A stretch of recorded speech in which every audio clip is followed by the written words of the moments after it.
রোজার যে মূল বিষয়টা, রমজানের যে মূল বিষয়টা, যে থিম আল্লাহ পাক যে থিমকে লক্ষ্য করে, উদ্দেশ্যকে লক্ষ্য করে মুমিন মুসলমানের উপর রমজানের এক মাস সিয়াম পালন করা ফরজ করেছে, সেই থিমটা হলো কি?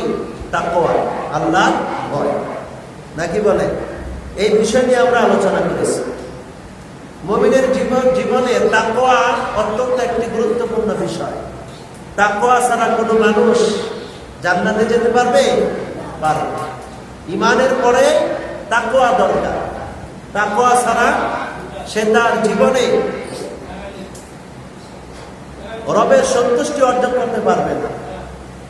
আজকে সমাজে যত অপকর্ম হয়, এই সব মানুষের ভিতরে তাকওয়া না থাকার কারণে, আল্লাহর ভয় না থাকার কারণে। কোনো মানুষ যদি সত্যি আল্লাহকে ভয় করে, তার দ্বারা কোনো অপকর্ম সম্ভব না।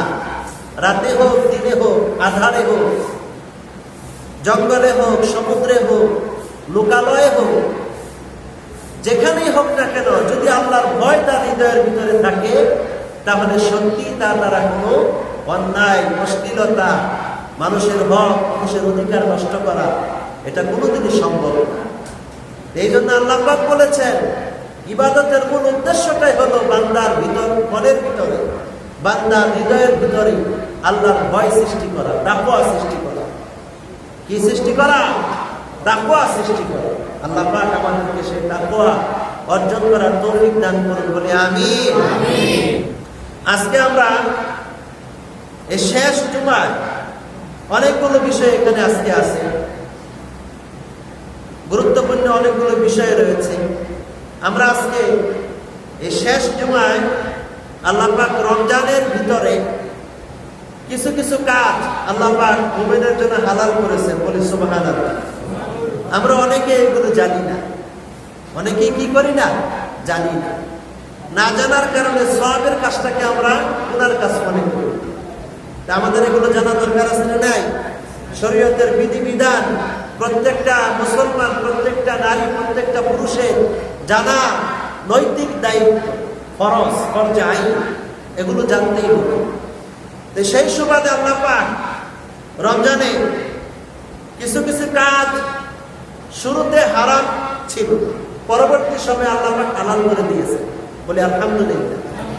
আমাদের সুবিধার্থে, আমাদের জন্য কষ্ট না হয়, আমাদের জন্য কষ্ট না হয়, আমাদের উপর আল্লাহ পাক এহসান করেছেন, সেজন্য আমরা বলি আলহামদুলিল্লাহ। আমরা সূরাতুল বাকারা আয়াত আজকে তিলাওয়াত করেছি, 87 নম্বর আয়াত। কত নম্বর আয়াত? 87 নম্বর আয়াত। আল্লাহ পাক বলেন, উহিল্লা লাকুম লাইলাতাস সিয়ামির রাফাতু ইলা নিসাইকুম। রমজানের রাতে তোমাদের জন্য হালাল করা হলো তোমাদের স্ত্রীদের সাথে মিলিত হওয়া, বলে আলহামদুলিল্লাহ। স্বামী স্ত্রীর জন্য আল্লাহ পাক হালাল করেছেন রমজানের রাতে। রমজানের রাতে সময় অতিবাহিত করা আল্লাহ পাক কি করেছেন? হালাল করেছেন। স্বামী স্ত্রীর দৈহিক চাহিদাকে, জৈবিক চাহিদা, এটা যেন স্বামী স্ত্রী পূরণ করতে পারে, আল্লাহ পাক হালাল করে দিয়েছেন, বলে আলহামদুলিল্লাহ। এখানে কয়েকটি বিষয় আল্লাহ পাক আলোচনা করেছেন। আল্লাহর নবীর সাহাবী হযরত বারা ইবনে আযিব রাদিয়াল্লাহু তাআলা, নাম কি তার? বারা ইবনে আযিব রাদিয়াল্লাহু তাআলা, তিনি হাদিসে বর্ণনা করেন এই আয়াতের সাংগঠনিক সম্পর্ক। হযরত বারা ইবনে আযিব রাদিয়াল্লাহু তাআলা আনহু বলেন, আল্লাহ পাক যখন রমজানের রোজা আমাদের উপর ফরজ করলেন, তখন অনেকগুলো বিষয় আল্লাহ পাক আমাদের জন্য হারাম করে রেখেছিলেন। তার মধ্যে একটি হলো রমজানের রোজা আদায় করার পরে ইফতার করার পরক্ষণে যদি কোনো মানুষ খাবার গ্রহণ করতে পারত, তাহলে সেটাই তার জন্য জায়েজ ছিল। ইফতার গ্রহণ করার পরে ঘুমানোর আগ পর্যন্ত, ঘুমে যাওয়ার আগ পর্যন্ত ওই সময় আমাদের জন্য খাবার খাওয়া, স্ত্রীর সাথে সময় অতিবাহিত করা, স্বামী স্ত্রীর দৈহিক মিলন, এটা আল্লাহ পাক সেই সময় পর্যন্ত হালাল রেখেছিল যতক্ষণ পর্যন্ত আমরা না ঘুমাইতাম।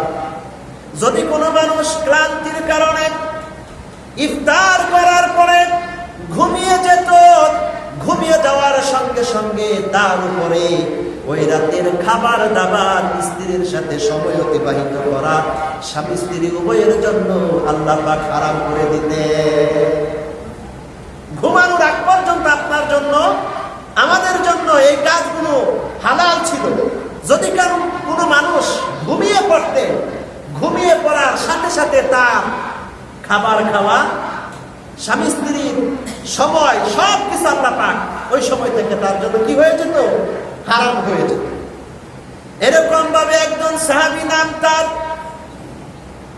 কায়েস ইবনে সারমা রাদিয়াল্লাহু তাআলা আনহু, আনসারী সাহাবী, মদিনায় তার বাড়ি।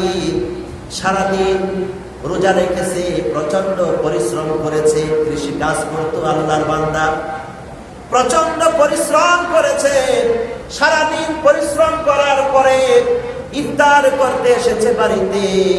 স্ত্রীর কাছে জিজ্ঞাসা করেছে, কিছু খাবার আছে কি? স্ত্রী বলল, স্বামী গো, কোনো খাবার ঘরে নাই, আপনি একটু অপেক্ষা করুন, আমি বাহিরে যাই, দেখি কারো কাছ থেকে কোনো খাবার সংগ্রহ করে আনতে পারি কি। কি অভাব ছিল তাদের! চিন্তার বিষয়, পূজার বিষয়। রোজাকে তারা কত গুরুত্ব দিত, রমজানকে তারা কত মর্যাদাবান মনে করত, কত গুরুত্বপূর্ণ আমল মনে করত। সারাদিন পরিশ্রম করার কারণে সাহাবী ঘরে এসে ইফতারের পরে স্ত্রীর কাছে খাবার চাইলেন। স্ত্রী বললেন, খাবার কোনো কিছু নাই, আপনি একটু অপেক্ষা করুন, আমি বাহিরে যাই, খাবার নিয়ে আসি। খাবার নিয়ে যখন স্ত্রী ঘরে ফিরে আসলেন, এসে দেখলেন তার স্বামী সারমা রাদিয়াল্লাহু তাআলা আনহু ঘুমিয়ে পড়েছে, ঘুমিয়ে পড়েছে। সারাদিন পরিশ্রম করার কারণে শরীরটা খুব দুর্বল হয়ে গেছে, খুব ক্লান্ত হয়ে গেল। এই ক্লান্ত হওয়ার কারণে, দুর্বল হওয়ার কারণে তিনি ঘুমিয়ে পড়লেন।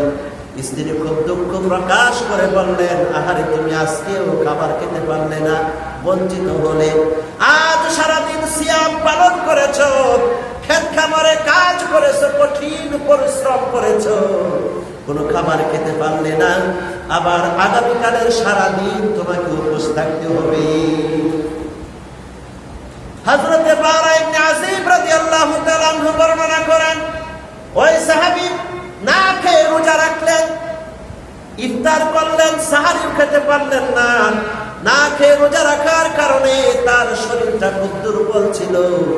আবার ওই দিনও সে সারাদিন কোনো কিছু খায় নাই, ইফতারের পরে কিছু খায় নাই, সাহারিও খেতে পারলেন না। না খেয়ে ঘুমিয়ে পড়ার কারণে পরদিন রোজা রাখলেন।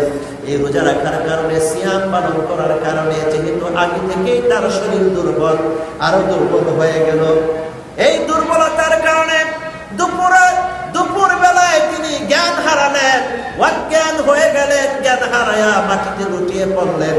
আল্লাহর নবীর দরবারে যখন এই সংবাদ পৌঁছলো, আল্লাহ রাব্বুল আলামিন কোরআনের আয়াত দিয়ে জিবরাইলকে পাঠিয়ে দিলেন, উহিল্লা লাকুম লাইলাতাস সিয়ামির রাফাতু ইলা নিসাইকুম হুন্না লিবাসুন লাকুম ওয়া আনতুম লিবাসুন লাহুন্না আলিমাল্লাহু আন্নাকুম কুনতুম তাখতানুনা আনফুসাকুম ফাতাবা আলাইকুম ওয়া আফা আনকুম ফালআনা বাশিরুহুন্না ওয়াবতাগু মা কাতাবাল্লাহু লাকুম ওয়াকুলু ওয়াশরাবু হাত্তা ইয়াতাবাyyana লাকুমুল খাইতুল আবিয়াদু মিনাল খাইতিল আসওয়াদি মিনাল ফাজর সুম্মা আতিম্মুস সিয়ামা ইলাল বিল-লাইল। সুবহানাল্লাহ। আল্লাহ পাক আয়াত নাযিল করে দিলেন, হে মুমিনেরা, বিশ্বাসীরা, উম্মতে মুহাম্মাদী, তোমাদের জন্য রমজানের রাতে স্ত্রীদের সাথে মিলামেশাকে হালাল করে দেওয়া হলো, হালাল করে দেওয়া হলো। তোমরা হলে, স্ত্রীরা হলে স্বামীর পোশাক সদৃশ্য, পরিচ্ছদ সদৃশ্য, আর স্বামীরা হলা স্ত্রীদের পোশাক পরিচ্ছদ। সুবহানাল্লাহ। কি সম্পর্ক, কি গভীর সম্পর্ক আল্লাহ পাক কোরআনের ভাষায় বললেন যে যারা স্ত্রী আছো তোমরা হলে স্বামীদের পোশাকের মতো। সুবহানাল্লাহ। আর যারা স্বামী আছো তোমরা তোমাদের স্ত্রীদের পোশাক। কি গভীর কথা এখানে আল্লাহ পাক। স্বামী স্ত্রীর ভিতরে সম্পর্কটা কত মধুর হবে, কত ভালোবাসার হবে, কত নিবিড় হবে, কত আত্মার হবে, মহাব্বতের হবে, তার কোনো সীমারেখা নাই। আল্লাহ বললেন, হুল্লা লিবাসুল লাকুম ওয়া আনতুম লিবাসুল লাহুন্না। স্ত্রীরা হলে স্বামীর পোশাক আর স্বামীরা হলে স্ত্রীদের পোশাক। সুবহানাল্লাহ। এর চাইতে ভাষা, এর চাইতে সুন্দর সাহিত্য, এর চাইতে সুন্দর ভাষায় পৃথিবীতে আর কোনো ভাষায়, কোনো কিতাবে আর কেউ বর্ণনা করতে পারে না, যেটা ইসলাম দিয়েছে। স্বামী স্ত্রীর অধিকার, স্বামীর প্রতি স্ত্রীর দায়িত্ব, স্ত্রীর প্রতি স্বামীর কত দায়িত্ব, এই ভাষার ভিতরেই বোঝা যায়। ঠিক কিনা কর? কোন ভাষায়, কোন গভীর ভাষায়, কোন সাহিত্যিকের ভাষায় আজ পর্যন্ত এই শব্দ আপনারা শুনেছেন যে স্বামীরা হলো স্ত্রীর পোশাক আর স্ত্রীরা হলো স্বামীর পোশাক? কেউ বলতে পারছে এই কথা? কিন্তু মুসলমানদের জন্য আল্লাহ পাক এত সুন্দর একটি কিতাব দিলেন, বিশ্ব মানবতার মুক্তির জন্য, বিশ্ব মানবতার কল্যাণের জন্য এমন একটি কিতাব দিলেন যে কিতাবের ভিতরে পারিবারিক সম্পর্ক, সামাজিক সম্পর্ক, নৈতিক সামাজিক সম্পর্ক, ব্যক্তিগত সম্পর্ক, বন্ধুত্বের সম্পর্ক, পাড়া প্রতিবেশীর সম্পর্ক, ভ্রাতৃত্বের সম্পর্ক, পিতা পুত্রের সম্পর্ক, হ্যাঁ, মা এবং মেয়ের ভিতরে কি সম্পর্ক, ছেলে এবং বাবার ভিতরে সম্পর্ক কি, ভাইয়ের সাথে বোনের সম্পর্ক কি, বোনের সাথে ভাইয়ের সম্পর্ক কি, স্ত্রীর সাথে স্বামীর সম্পর্ক কেমন, স্বামীর সাথে স্ত্রীর সম্পর্ক কেমন, তার কত সুন্দর গুরুত্ব দিয়ে আল্লাহ পাক এত সুন্দর ভাষায়, এত সুন্দর ভাষায়, এত সুন্দর ভাষায় আলোচনা করেছেন, যার নজির পৃথিবীতে আর কোথাও পাওয়া যায় না। বলে সুবহানাল্লাহ। বুঝতে হবে আমাদের, আমরা তো বুঝি না। এই আয়াতটার উপরে যদি কোনো মানুষ গবেষণা করে চলে, কোন মানুষ যদি এর উপরে অনুধাবন করতে পারে, তাহলে সে আসলে পৃথিবীতেও সুখী হবে, পরকালেও সুখী হবে। ঠিক কিনা? পরকালেও সুখী হবে, পৃথিবীতেও সুখী হবে। এই আয়াতের উপর যদি কোনো পরিবার যদি আমল করে, তাহলে ওই পাশ্চাত্যের পরিকল্পনার পিছনে মানুষ দৌড়াবে না। ঠিক কিনা? মানুষের তৈরি পরিকল্পনা, পরিবার পরিকল্পনার পিছনে দৌড়াতে হবে না। আমাদের সব দেওয়া আছে এখানে। পরিবার পরিকল্পনা কেমনে করবেন সব আল্লাহ দিয়েছেন কোরআনে। মানুষের তৈরি পরিবার পরিকল্পনা, এটার পিছনে দৌড়াইলে ক্ষতি ছাড়া আর কিছু হয় না, লাভ নাই, কোনো লাভ নাই। আমাদের বুঝতে হবে, আমাদের বোঝা দরকার, কোরআন বেশি বেশি পড়া দরকার, কোরআনের আলোচনা বেশি বেশি শোনা দরকার। আল্লাহ কি সুন্দর ভাষায় আমাদেরকে পরিবার পরিকল্পনার কথা জানায় দিলেন। স্ত্রীরা হলে স্বামীর পোশাক আর স্বামীরা হলো স্ত্রীর পোশাক। আল্লাহ পাক এই আয়াতে রমজানের রাত্রিতে স্বামী স্ত্রীর দৈহিক মিলনকে আল্লাহ পাক হালাল করে দিলেন সাহারির আগ পর্যন্ত। কতক্ষণ পর্যন্ত? ফজরের আগ পর্যন্ত। সাহারির সময় যখন শেষ, আপনার জন্য এই কাজও, এই সময়ের এই সীমারেখাও শেষ। অথচ এটা কিন্তু প্রাথমিক পর্যায়ে ছিল না, প্রাথমিক পর্যায়ে ছিল না। হযরতে বারা ইবনে আযিব রাদিয়াল্লাহু তাআলা আনহু বর্ণনা করেন, তাফসীর ইবনে কাসির রাহমাতুল্লাহ আলাইহি এই তাফসীরটা করেছেন তার বিশ্ববিখ্যাত তাফসীরে। হযরতে বারা ইবনে আযিব রাদিয়াল্লাহু তাআলা আনহু বর্ণনা করেন, সাহাবী যখন ক্লান্ত হয়ে, দুর্বল হয়ে যখন সংজ্ঞা হারালেন, জ্ঞান হারালেন, আল্লাহ পাক এই আয়াত নাযিল করে মুসলমানদেরকে কষ্ট থেকে মুক্ত করে দিলেন। তোমরা খাও, তোমরা খাও। তারপরে আল্লাহ পাক বলেন কি, ওয়াকুলু ওয়াশরাবু হাত্তা, তোমরা খাও এবং পান করো, ইয়াতাবায়্যানা লাকুমুল খাইতুল আবিয়াদ মিনাল খাইতিল আসওয়াদি মিনাল ফাজর, যতক্ষণ পর্যন্ত সাহারির কালো সুবে সাদিকের কালো রেখা থেকে শুভ্র রেখা যতক্ষণ পর্যন্ত সুস্পষ্ট না হয় ততক্ষণ পর্যন্ত তোমরা খাও এবং পান করো। আমাদের জন্য আল্লাহ সহজ করে দিলেন। এখানে একটা জিনিস আমাদের বোঝা দরকার, আমরা একটু পরিশ্রমের কারণে রোজাকে ছাইড়া দিই, ঠিক কিনা?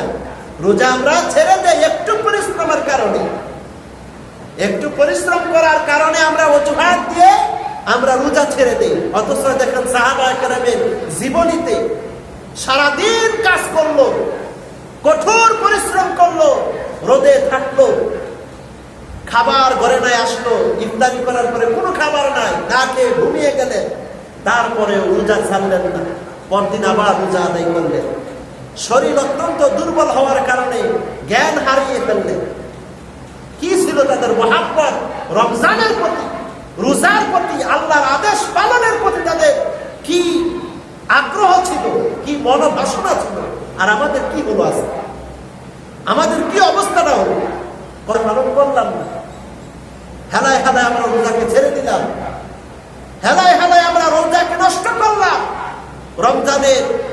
রমজানের যে উদ্দেশ্য আল্লাহ পাক রমজান আমাদেরকে দিলেন সেটাকে আমরা ছেড়ে দিলাম, অর্জন করলাম না। আমরা আসলে যারা এই কাজ করেছি তারা কি হতভাগা, তারা কি হতভাগা। আল্লাহ পাক সকলকে হিদায়াত দান করুন বলে আমিন। তারপরে আল্লাহ পাক বলেন ওই সময়ে খাবার দাবার নিষিদ্ধ ছিল, স্বামী স্ত্রীর দৈহিক মিলনও নিষিদ্ধ ছিল। কোন কোন সাহাবায়ে কেরাম রাতের আধারে ঘুম থেকে জাগ্রত হয়ে স্বামী স্ত্রী মিলামেশা করার কারণে নিজেদেরকে অপরাধী মনে করলেন, আসামি মনে করলেন। মানসিক যন্ত্রণায় সে ভুগতে শুরু করলো, মনের ভিতরে কোনো শান্তি নাই, অপরাধ করে ফেলেছি, গুনাহ করে ফেলেছি, এই চিন্তায় অনেক সাহাবী খুব মনক্ষুণ্ণ হলো। আল্লাহ পাক বলেন, বান্দারা রে, তোরা যখন মনক্ষুণ্ণ হয়েছিস, তোদের জন্য আমি আল্লাহ পাক তোমাদের জন্য রমজানের রাতে তোমাদের স্ত্রীদের সাথে মিলিত হওয়াকে হালাল করে দিলাম। আজকে আমাদের সমাজে কিন্তু অনেকে জানি না, ঠিক কিনা? অনেক মানুষ কিন্তু জানি না, মনে করি কি এটা হারাম, এটা কি হারাম। আরে ভাই, আরো কিছু কথা, অনেক এমনও আছে, আমি গত রমজানে শুনছি, গত বছর এই মহল্লায় এমন কিছু মানুষ আছে যারা বিভ্রান্তি ছড়ায়, বলে যে যখন স্ত্রীর গর্ভে সন্তান আসে তখনও নাকি তাদের সাথে মিলামেশা করা হারাম। বলি নাউজুবিল্লাহ। এমন কিছু মানুষ এই সমাজে এই কথা ছড়ায়। আমার বাসায় মধ্যে এই কথা গেছে, তখন আমাকে মাসালা জিজ্ঞাসা করা হয়েছে, আমি বলছি না, তোমার তো গুনার কাজ, কে বলছে এটা হারাম? হালাল। তাহলে আমাদের শরীয়ত সম্পর্কে জানা দরকার, ঠিক কিনা বলেন? জানা দরকার। দেখেন কি একটু অশান্তি সংসারের ভিতরে, এই অবস্থায় যদি থাকে অনেক সময় তো স্বামী স্ত্রীর সংসার নষ্ট হয়ে যায়, ঠিক কিনা? সংসার নষ্ট হয়ে যায় মাসালা না জানার কারণ। মনে করে যে ঘরের ভিতরে একটা হারাম, তখন স্বামী বাধ্য হয়ে পরক্রিয়ায় জড়িত হয়, গুনার কাছে সে চলে যায়, ঠিক কিনা? জানতে হবে, আমাদের মাসালা বুঝতে হবে যে গর্ভবতী অবস্থায় স্ত্রীর সন্তান যখন গর্ভে আসে তখন স্বামী স্ত্রীর দৈহিক মিলন নাকি হারাম, ওটা নাকি সন্তানের সাথে মিলামেশা করা হয়। নাউজুবিল্লাহ মিন যালিক। কত বড় কুফরি কথা, ঈমান বিধ্বংসী কথা। আমরা না জানার কারণে আজকে মুসলিম সমাজ কোথায় যাচ্ছি, কি করতেছি, এই বিষয়গুলো কি হালাল? এগুলো কি হালাল? মনে থাকবে তো সারা জীবন হালাল। আল্লাহ পাক বলেন, তোমাদের জন্য এগুলোকে আমি আল্লাহ হালাল করে দিলাম, এগুলো হালাল করে দিলাম। এই জন্য আমাদের রমজানের দিনের বেলায় আল্লাহ পাক এগুলোকে হারাম করেছেন, কিন্তু রাতের বেলায় আল্লাহ পাক আমাদের জন্য হালাল করেছেন। এটা উম্মতে মুহাম্মাদের জন্য আল্লাহর পক্ষ থেকে একটা বড় নিয়ামত। এটা কি নিয়ামত? পরক্ষণে আল্লাহ পাক বললেন, এই যে নিয়ামত আমি তোমাদেরকে দিলাম, এই কাজগুলো হালাল ছিল না, হারাম ছিল, আমি আল্লাহ পাক যে এখন তোমাদের জন্য হালাল করে দিলাম, এই জন্য তোমরা আমার শুকরিয়া আদায় করো আর রোজার পূর্ণতা তোমরা পালন করো। সুবহানাল্লাহ। তোমরা কি করো? শুকরিয়া আদায় করো। আমরা আজকে জানলাম এই বিষয়গুলো। আজকে হলো জুমাতুল বিদা, শেষ জুমা। আমাদের সামনে আছে ঈদ। কি আছে? ঈদ আছে। এখন মূল বিষয়টা হলো আমাদের এই ঈদ উল ফিতর নিয়ে। ঈদ উল ফিতরের মুমিনের জন্য আরেকটা গুরুত্বপূর্ণ কাজ হলো যাকাতুল ফিতর, যেটাকে আমরা বলি ঈদ উল ফিতরের ফিতরা। কি বলি? ঈদ উল ফিতরের ফিতরা। এই ফিতরা 5টি পণ্যের উপরে দেওয়া লাগে। কয়টি পণ্যের উপর ভিত্তি করে? 5টি পণ্যের উপরে। গম, যব, খেজুর, আরেকটা কি? পনির, আরেকটা হলো গম, যব, পনির, খেজুর। এই 4টা। আরেকটা মনে আসতেছে না, মনে করেন আপনারা? কিসমিস। এই 5টা। কি আরেকটা? কিসমিস। তাহলে কি পাইলাম? যব, গম, খেজুর, কিসমিস আর হলো পনির। পনির। তা আমাদের বাংলাদেশে হানাফি মাযহাবে অর্ধ সা, এক একজনের ফিতরের পরিমাণ কি? অর্ধ সা। অর্ধ সা হয় 2.25 কেজি। কয় কেজি? 2.25 কেজি। এই 2.25 কেজি আপনি 2.25 কেজি খেজুরের মূল্য ধরতে পারেন, সর্বনিম্ন এটা 2.25 কেজি খেজুরের মূল্য, অথবা 2.25 কেজি কিসমিসের মূল্য, অথবা 2.25 কেজি গমের মূল্য, অথবা 2.25 কেজি পনিরের মূল্য। এই অনুপাতে আপনারা ফিতরা আদায় করবেন। আর ফিতরাটা দেওয়া লাগবে কাদের? যারা সাহেবে মাল যারা আছে, অর্থাৎ যাদের কাছে ঈদ উল ফিতরের দিন, ঈদ উল ফিতরের দিন সুবে সাদেকের সময় নামাজের আগ পর্যন্ত যাদের কাছে এই 52.5 তোলা রূপা, কতটুকু? 52.5 তোলা রূপা এর অর্থ যদি আপনার কাছে থাকে, তাহলে আপনার উপর ফিতরা দেওয়া ওয়াজিব। আপনার ফিতরা দেওয়া কি? ওয়াজিব। এটা হানাফি মাযহাবে। আবার অন্যান্য মাযহাবে সকলের উপরে ফিতরা দেওয়া আছে। বিভিন্ন কথা আছে। তাহলে আমাদের বাংলাদেশে যে মাসআলা আমাদের বলো কি, যে যাদের কাছে নিজের পরিবারের প্রয়োজনীয় জিনিস বাদ দিয়া, যাদের কাছে 52.5 তোলা রূপার অর্থ থাকবে, অথবা 7.5 ভরি স্বর্ণের অর্থ থাকবে, অথবা দুইটার সমন্বয়ে রূপার উপরে ভিত্তি করে যে টাকা আপনার কাছে থাকে, ওই পরিমাণ অর্থ যদি আপনার কাছে সেদিন থাকে, তাহলে আপনার উপরে কি ফিতরা দেওয়া কি ওয়াজিব। ফিতরা দেওয়া কি ওয়াজিব। এই ফিতরা পরিবারের যিনি প্রধান, তিনি সকলের পক্ষ থেকে ফিতরা আদায় করে দেবেন। যেমন আমার পরিবারে আমি প্রধান, এখন আমার সন্তান আছে, আমার স্ত্রী আছে, হ্যাঁ, ওদের ফিতরাও আমি আদায় করে দেব। ওদের ফিতরাও কি আমি আদায় করে দেব। এখন কোন কোন পরিবারে বাবা আছে, সন্তান আছে, বাবা আছে, ছেলে আছে। ছেলেরা যদি সামর্থ্যবান হয়, ওদের উপরে যদি ওরকম টাকা পয়সা থাকে, তাহলে ওদেরটা ওরা আলাদা আলাদা আদায় করে দেবে। আলাদা আলাদা কি করবে? আদায় করে দেবে ছেলের উপরে। আবার স্ত্রী যদি সামর্থ্যবান হয়, তাহলে এটা স্বামীরই আদায় করতে হবে। কার আদায় করতে হবে? স্বামীরই আদায় করতে হবে। তবে স্ত্রী যদি স্বেচ্ছায় আদায় করে, তার আলাদা ভিন্ন কথা। কিন্তু আদায় করার বিধান কার উপরে? স্বামীর উপরে। যেহেতু স্ত্রীর সমস্ত ভরণ পোষণের দায়িত্ব স্বামীর উপর। তাহলে ফিতরা আদায় করতে হবে কখন? এই আদায় করার 2টি সময় আছে। কয়টি সময়? মুখস্থ করেন। কয়টি সময়? 2টি সময়।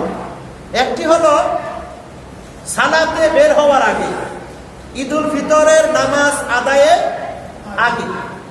এই জন্য ঈদ উল ফিতরের নামাজ একটু দেরি করে পড়া মুস্তাহাব। দেরি করে পড়া কি মুস্তাহাব, যেন আমরা সবাই এই সদকাতুল ফিতর বা যাকাতুল ফিতর যেন আদায় করতে পারি। সাহাবায়ে কেরাম নামাজের আগে আদায় করেছে।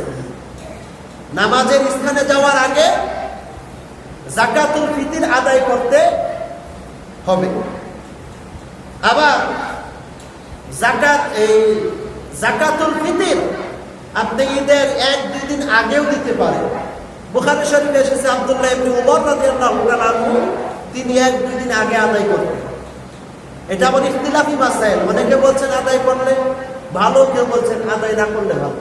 আদায় করা যাবে, এতে কোনো অসুবিধা নেই, আদায় করা যাবে।